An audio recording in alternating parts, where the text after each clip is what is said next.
Bienvenidos, esto es Galería VIP. Está con nosotros la doctora Aurora Gómez Galvarriato, directora general del Archivo General de la Nación. Muchas gracias por estar aquí, bienvenida. Muchas gracias por invitarme. ¿Qué tal vivir en la excárcel? Pues la verdad es que es un espacio muy bonito. Ojalá que todos pudieran venir a visitarlo. Realmente, aunque fue una cárcel, realmente no se parece nada a las cárceles actuales. Es una cárcel que se construyó entre 1885 y 1900, pues pensando en hacer una cárcel moderna con la idea de hacer, todo está centrado en la idea de un panóptico, es decir, un espacio central desde donde se podía vigilar a todos los presos, una torre central. Y eso le da una simetría que la hace un edificio espectacular. Realmente todo gira hoy día alrededor de una cúpula que sustituye a esa torre y tenemos, digamos, como distintas alas donde hoy día se guardan los documentos y en aquel tiempo a los presos, en una especie de estrella. Por otra parte, la entrada, la fachada principal es una especie de palacio. Realmente, tal vez por eso se le llamó el Palacio Negro. Pero ya después de 30 años de que es archivo, ¿no?, que empezó a ser archivo en 1982, como que ya se ha limpiado, digamos, de malas vibras. Los papeles han ayudado a ello. De modo que es un espacio muy agradable y en general a todos los que trabajamos ahí nos gusta mucho. Tiene sus historias cómicas y como siempre las personalidades que estuvieron ahí y le preguntaba si, como todos los edificios antiguos, había algún personaje que todo mundo conociera aunque nadie hubiera visto, ¿no? No sé si exista. Sí, pues no hay uno en particular que tenga un nombre, digamos, ¿no? Que sí, a veces pasa eso. Pero sí, en el archivo hay muchas historias. Incluso una vez me tocó ver en una grabación de que se abrían y se cerraban las puertas de una galería sin que, de las cámaras de vigilancia, sin que aparentemente nadie estuviera allí. Y bueno, hay muchas historias. Yo he de decir que me he quedado a veces hasta muy noche ahí en el archivo y nunca me ha tocado ver nada. pero sí, sobre todo los policías tienen sus historias. Ahora, hay una gran labor del Archivo General de la Nación desde sus inicios hasta época, pero ha ido cambiando. ¿Cómo ha sido? Bueno, pues realmente los inicios del archivo propiamente datan de 1790. Es una de las instituciones más largas que existen en México, por tanto. En un principio era el archivo del virreinato, que lo digamos, quien dio la instrucción y vio que se creara fue el segundo virrey de Revillagigedo. Y él, en 1790, justo a la par prácticamente que se estaba formando el Archivo de Indias, lo que pensó es que debían de reunirse los papeles de la Nueva España para mejorar la administración del gobierno, pues, de la Nueva España, y también para generar la información que permitiera el hacer digamos, una historia de la Nueva España y también digamos, el estudio de la naturaleza, una mejor comprensión del territorio. ¿Qué llevaban? ¿Papeles, objetos? Bueno, en esa época. En esa época realmente lo que se reunieron fueron documentos, que son documentos que, bueno, el más antiguo es del siglo XIII, pero obviamente... ¿Lo tienen ahorita? Sí, del sí, siglo sí, XIII. Todavía, pero obviamente estos fueron documentos que vinieron de Europa, por ejemplo, que trajeron los misioneros. Pero sobre todo hay documentos del siglo XVI en adelante, y Y en estos documentos hay algunos que son realmente joyas, ¿no? ¿Cómo qué? Por ejemplo, hay muchos mapas y códices en los que se dibujaba el territorio de los distintos pueblos, que son realmente los mismos pueblos de hoy día en México, y esos mapas y esos documentos de hecho todavía sirven para que los pueblos delimiten sus linderos. ¿En los mapas indígenas novohispanos? Sí, digamos que cuando se tenía que establecer cuál era el territorio de un determinado pueblo, pues se dibujaba. Y esos dibujos incluyen iconografía europea e iconografía prehispánica, y por eso han sido catalogados Memoria del Mundo por la UNESCO. Incluso, digo, aquí no se alcanza a ver, pero tienen inscripciones, supongo que son ríos o caminos, ríos, muchas veces tienen simbología pues de la misma que existía que existen los códices, y bueno, gracias a ellos realmente podemos identificar los distintos pueblos que tienen sus distintos orígenes, y esos mapas desde entonces hasta la fecha han servido también para respetar los derechos de los habitantes de esos pueblos, incluso ya con la revolución, en la restitución de las tierras de los pueblos, digamos, toda la política de la repartición, de la reforma agraria, ha usado este tipo de documentos para delimitar, digamos, los territorios, y hasta hoy día siguen usándose digamos, disputas legales, ¿no? Como documento. Exactamente. Hay de México, Veracruz, Guerrero, Hidalgo, el Distrito Federal, Oaxaca, Querétaro, Morelos, Puebla, Michoacán, Tlaxcala, supongo que muchos más. E incluso, por ejemplo, en vez de decir norte, dicen noste, sus. Viene la iconografía de por dónde sale el sol, supongo, la noche, la oscuridad. Esto supongo que es una iglesia. Sí, y es increíble porque algunos historiadores los han contrastado contra las imágenes actuales de los pueblos, y realmente se puede reconocer perfectamente dónde está ubicado todo. Esto de que el norte y el sur estén muchas veces en estos mapas, en ese no, pero muchas veces están en el eje vertical, en la mayoría, de hecho. Okay. Y es porque en la manera de entender el mundo prehispánica, realmente el eje dominante era el del norte a sur, no como nosotros, perdón, el del oriente a occidente, ajá, por donde sale el sol y se mete, no como nosotros, que es el norte y sur, ¿no? Entonces, decimos que los mapas, muchos de estos mapas están orientados, mientras que los nuestros están norteados. Casualmente un mapa, sí, norteado. Y hay de estos documentos del siglo XIII, quiere decir que es la historia del continente europeo que dejaron aquí, y alguno está en disputa por el gobierno español, por otro tipo de gobierno. No, más bien eran documentos que trajeron consigo las misiones, por ejemplo, de franciscanos, manuscritos, ¿no? Que ser, digamos, relacionados con asuntos de la religión, ¿no?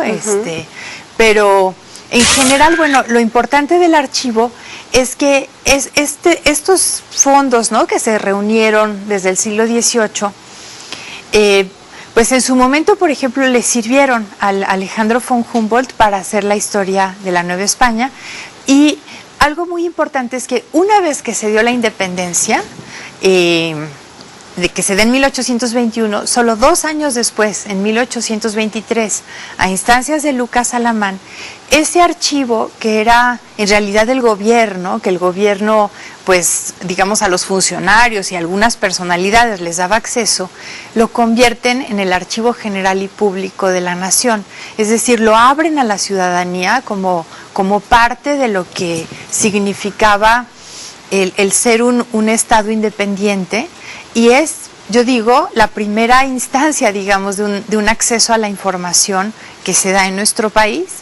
Este archivo era considerado por digamos, los primeros gobiernos en México algo muy importante para fundar la nación.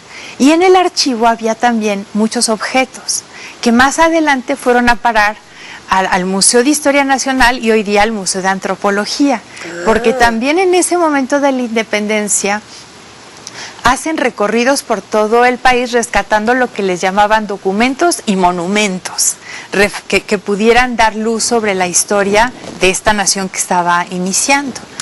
Y, por ejemplo, la transición, ahorita veíamos unos mapas, pero, por ejemplo, al retrato, a la fotografía, a otro tipo de documentos que sabemos que podemos consultar hoy en día, pero que de repente fueron llegando conforme iba surgiendo esa novedad. ¿Cuáles son esos primeros documentos que tienen? Bueno, ya desde, digamos, que México es independiente, hay reglamentos que obligan a las oficinas gubernamentales a ir pasando al archivo aquellos documentos que consideraran valiosos y que ya no estaban en el uso administrativo.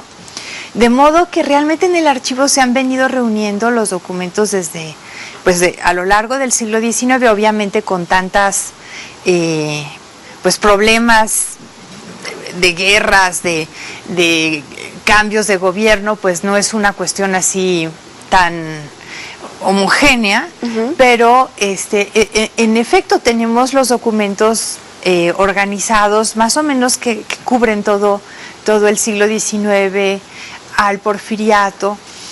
Fotografías, por ejemplo. Sí, desde el origen de la fotografía han venido llegando al archivo fotografías, muchas de ellas que vienen como parte de los fondos gubernamentales, ¿no? Por ejemplo, de presidentes, ¿no?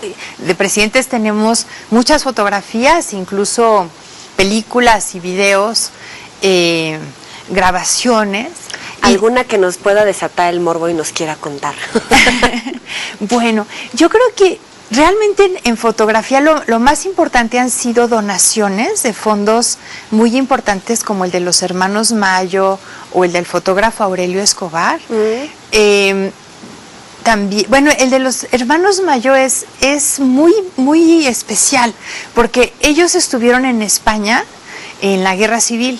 Y vinieron a México justo, digamos, como refugiados de la Guerra Civil Española, de modo que algunas de sus fotos incluso son de la propia Guerra Civil y del trayecto en barco, y después, digamos, en ese fondo hay una riqueza muy grande sobre esta inmigración española tan importante a México, y después realmente toda la historia de México de los años 30, digamos, a los años 60, la vemos retratada, y bueno, hay en todos los aspectos políticos, artísticos. Tenemos también una colección fotográfica de las divas, ¿no? De los años 20, por ejemplo, de María Conesa. Con todo y lo que implica la indumentaria de aquella época. Sí, no, son una belleza. Tenemos álbumes fotográficos, por ejemplo, de los apaches, de fotografías que les fueron a hacer, digamos, a los apaches en fines del siglo XIX, ahora sí como que antes de que los acabaran exterminando, que son una cosa hermosísima. Entonces, realmente en el archivo encontramos una riqueza de documentos, algunos que también son muy interesantes para el público en general, son aquellos que vinieron al archivo en el año 2002 como resultado de un decreto del presidente Fox. Del decreto del 2001. Sí, en el que vinieron al archivo los documentos de la Dirección Federal de Seguridad y de la Dirección de Investigaciones Políticas y Sociales, que básicamente son los documentos, digamos, de espionaje, de inteligencia, desde 1945 hasta 1985. Y allí podemos encontrar, bueno, la historia de cualquier persona que fuera disidente de alguna manera, de los sindicatos, de las universidades, por supuesto del movimiento estudiantil del 68, pero incluso cuestiones he visto que se están estudiando, que hay investigadores que están estudiando, por ejemplo, del inicio del movimiento de los homosexuales en México, ¿no? Doctora, está súper buena la entrevista. Yo les recomiendo que no le cambien. Vamos a hacer una pausa y volvemos.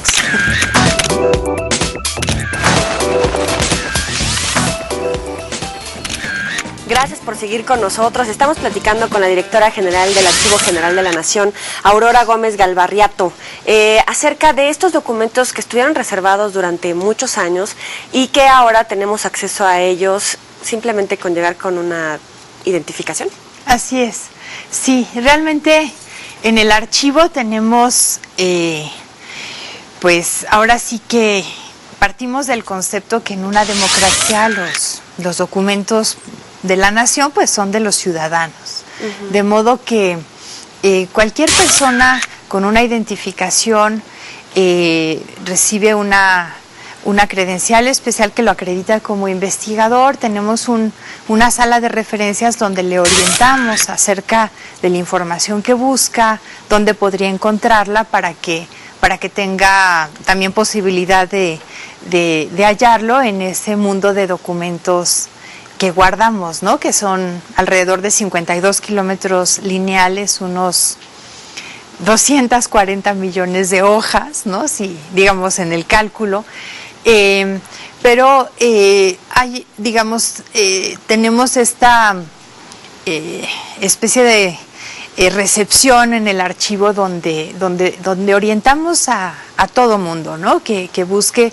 Esa es una de las maneras como de las razones por las que viene al archivo la gente. Otra es simplemente de visita, ¿no? Claro. Para conocer el edificio. También hay visitas guiadas, tenemos eventos especiales. Sí, justamente, en la prensa internacional, por ejemplo, ha puesto principal atención en lo que usted mencionaba hace un momento acerca del movimiento del 2 de octubre, bueno, el movimiento estudiantil en la fecha del 2 de octubre de 1968 y hace públicas algunas fotografías, algunos datos respecto a cuántos desaparecidos hubo, mucha información que desató el debate respecto a si hay acceso a la información a través del IFAI, si hay nuevos reglamentos. Sin embargo, el archivo sirve como memoria, aunque hay documentos que siguen reservados, ¿no? Por años o por una cuestión legal. Sí, realmente la restricción tiene que ver con un asunto importante que también tiene la ley de transparencia, que es la protección de datos personales.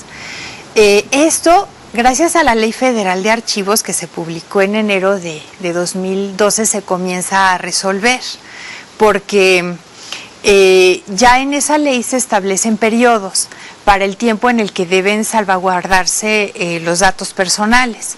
Y en la Ley Federal de Archivos establece que son 30 años, digamos, de que se hace el documento. Cuando se trata de datos personales, digamos, simples, y 70 años cuando se trata de datos personales, datos confidenciales sensibles. Esos son aquellos que tienen que, digamos, que tienen que ver con la salud, que tienen que ver con cuestiones que pudieran generar discriminación hacia la persona, ¿no? Pero también está como obviamente la secrecía de estas investigaciones por parte del Estado, ¿no? Supongo que para cualquier persona que está buscando por ahí un familiar desaparecido le urge, pero de repente esta restricción que tienen ahí. Cuando se trata de una persona que es un familiar directo, el acceso es inmediato. Así, digamos, en el mismo momento se los dan. Cuando se trata digamos, en general, en este acervo que referente a todas estas investigaciones que tienen que ver con movimientos sociales, lo que se ha hecho es que se generan versiones públicas, donde se tachan, digamos, los datos personales. Pero, en realidad, hoy día ya, gracias a la Ley Federal de Archivos, la mayoría de esos documentos está a disposición pública, porque la mayoría de los documentos ya cumplieron 30 años y la mayoría no incluye datos confidenciales sensibles. De modo que ya en este momento la mayor parte de, y es algo reciente, ¿no? Que la mayor parte de ese acervo está a disposición pública, digamos, como cualquier otro fondo del archivo, gracias a pues lo que establece la Ley Federal de Archivos, porque antes de esa ley la protección de datos personales no tenía un plazo. Entonces eso puso en conflicto a muchos archivos históricos. Pero aún así la Ley Federal de Archivos establece que incluso cuando se tratara de información, digamos, más reciente, de 30 años o de 70 en el caso de ser datos confidenciales, se acude al IFAI y hay una serie de criterios, ¿no? Que no se divulguen los datos de la persona en particular, ¿no? Que, por ejemplo, si se trata de una investigación en lo general, ¿no? Por ejemplo, hoy día hay profesores que están investigando el archivo de la Castañeda, del manicomio. Y esos sí son confidenciales sensibles, pero... Acteal, por ejemplo, sigue reservado. Pues lo que pasa es que a nosotros, y ese es un problema en general en el archivo, digamos, los documentos de los que nos llegaron en 2002 van del 45 al 85. Y lo que sí sigue haciendo falta es que vengan llegando los documentos históricos, digamos, más recientes, ¿no? Y en general ese es un problema importante del archivo en todos aspectos, no solo en ese tipo de documentos de crímenes,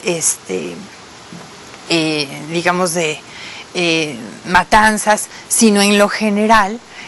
Hace falta en México una labor muy importante en todos los archivos gubernamentales para depurar y para mandar al Archivo General de la Nación aquellos documentos que son de carácter histórico.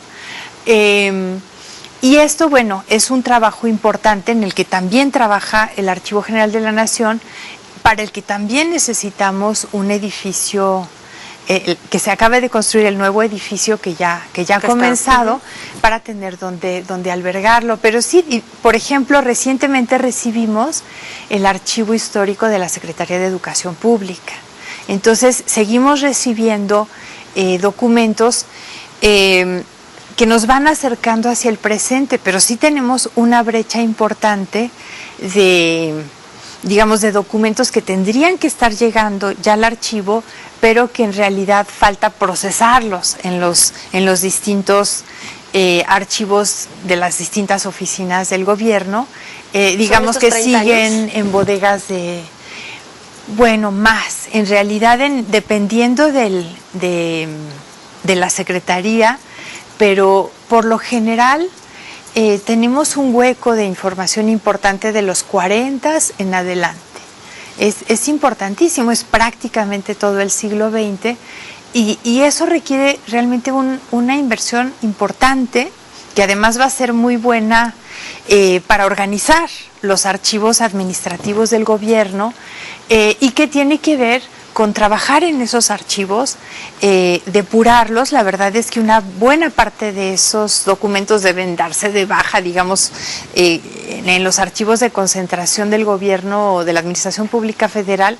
Calculamos que hay 1000 kilómetros lineales de documentos que están ahí de alguna manera bastante desorganizada, que es necesario trabajarlos para extraer de ahí entre el 5 o el 10% que pueda ser histórico, lo demás darlo de baja y poder generar también para la administración pública un sistema de información mucho más eficaz, que les permite encontrar la información más rápido y que cuando nos preguntamos cuestiones más recientes, digamos de la historia más reciente, por ejemplo de Acteal, por ejemplo del Fobaproa, realmente podamos encontrar esos documentos. Oye, ¿usted tiene buena memoria? No tanto. Aquí tenemos una sección que se llama Los 7 pecados. Yo le voy diciendo a cada uno y usted me dice lo que se le ocurre.